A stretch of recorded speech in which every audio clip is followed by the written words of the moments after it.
Great googly moogly. What have I done?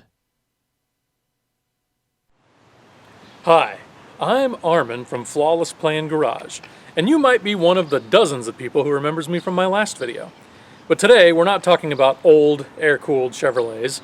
We're talking about still old, not air-cooled Chevrolets. In this case, my 8.1 liter 4x4 Crew Cab GMT 800 chassis Frankentruck. And I call it the Frankentruck because I made this truck out of a pile of leftover parts. There's another project that we'll get into later, and I needed a diesel engine, a Duramax, for that project. So I bought this truck because it seemed easier at the time, and drove it actually home from Dallas. This truck had a mere 360,000 miles on it, but everything kind of worked, and it drove okay, several hundred miles home.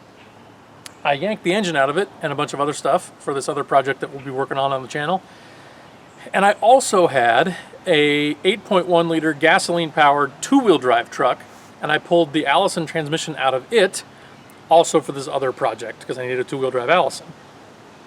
So I was left with two 3/4 ton truck chassis, and one day I was looking at them and thought, you know, I bet I could make a truck out of those two piles of parts. And so we did. And this will be the first part of that story. Follow along and join me as we do. And we'll start with how to remove a Duramax in 70 seconds.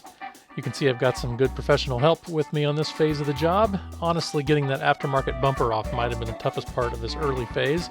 The rest of the front end of the truck comes apart pretty easily. I went ahead and took the entire radiator and cooling system out together, just left it all assembled on that big front support, and then took the fenders off. I think getting that passenger fender off was probably the biggest help. That allowed me to get to the starter and the flex plate bolts much more easily, although in the end I did end up using a long extension so I could get a straight shot and put a long cheater bar on it. Unfortunately, that part did not make it onto the video. There was a lot of sweating and grunting that you missed on there, but otherwise it was getting late in the evening, but I was able to get the motor out. Those bell housing bolts, not too bad. In this case, pulling it out without the transmission made it pretty doable. Pretty heavy, but pretty doable. And this gave me a false sense of security for what came next. Doing that at night in the rain was not my favorite part, but the next part, getting the 8.1 out of the other truck, then went a little easier. By now I had built up a nice false sense of confidence about how doable this job would be, so I was able to get the front end ripped apart fairly quickly, cooling system out, again pulling the entire radiator out. If I was to do this again, I would probably take the fender or fenders off first, because it would make that shell of that radiator a little bit easier to get out, because it sits down with big body mounts down into the chassis, and it takes some leverage to kind of get those out. If the fenders weren't in the way, that would actually be a lot easier. So that'd be my recommendation there if you're doing that job. In this case, I decided to take the transmission out with it, since it was really the transmission I was after. And this is a two-wheel drive truck, so there's a lot less stuff to disconnect. However, this led to a bit of a challenge, and that was that I grossly underestimated the weight of this drivetrain with that massive Allison transmission still attached. I'm accustomed to the idea that I can move these things around. That was not the case. I found out the hard way that once all that weight was hanging on my hoist, I just could not move it.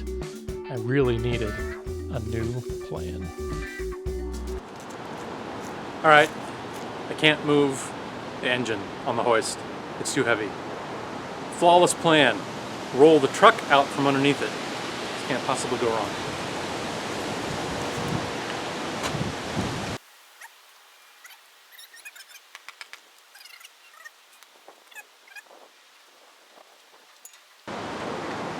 Ride it nice and slow.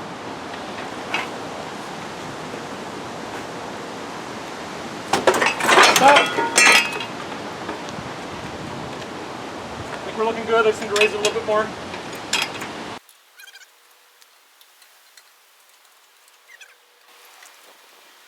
Okay, roll it a couple more inches. Stop. Pretty good.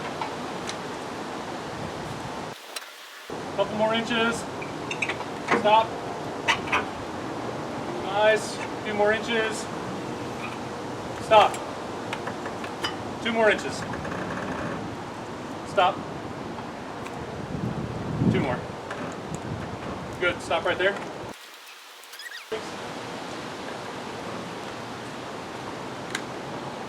That's it. We're done.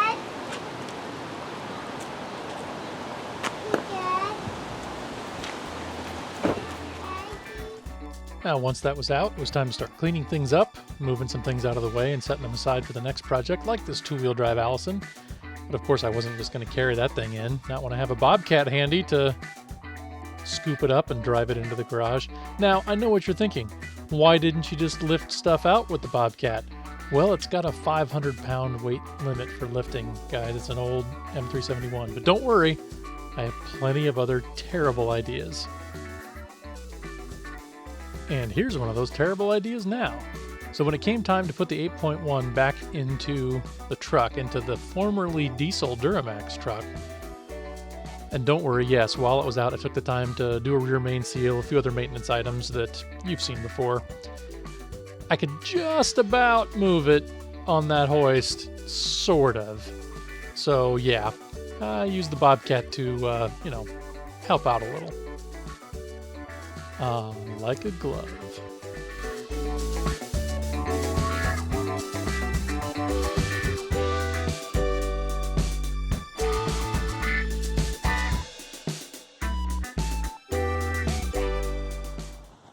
All right, good progress today. The 8.1 gas motor that was in that truck is now in this truck. So I am it's at least bolted in. Nothing hooked up or anything yet, obviously, but basic mechanical attachment is done. I can actually move the engine hoist out of the way. It's not supporting anything.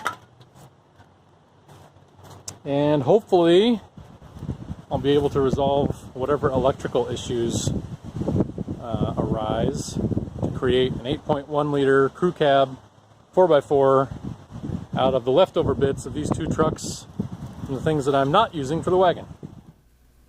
We're going to leave it here for today. Thanks very much. I appreciate it. If you enjoyed this video, like, subscribe, you know the thing. If not, leave me some feedback. Maybe I'll change. Probably I won't, actually, but that's okay. Next time, when we look at the Frankentruck project again, we'll get into the fuel system, the other things you have to change to make a diesel pickup into a gas pickup. Though there really can't be anybody else dumb enough to do this, right?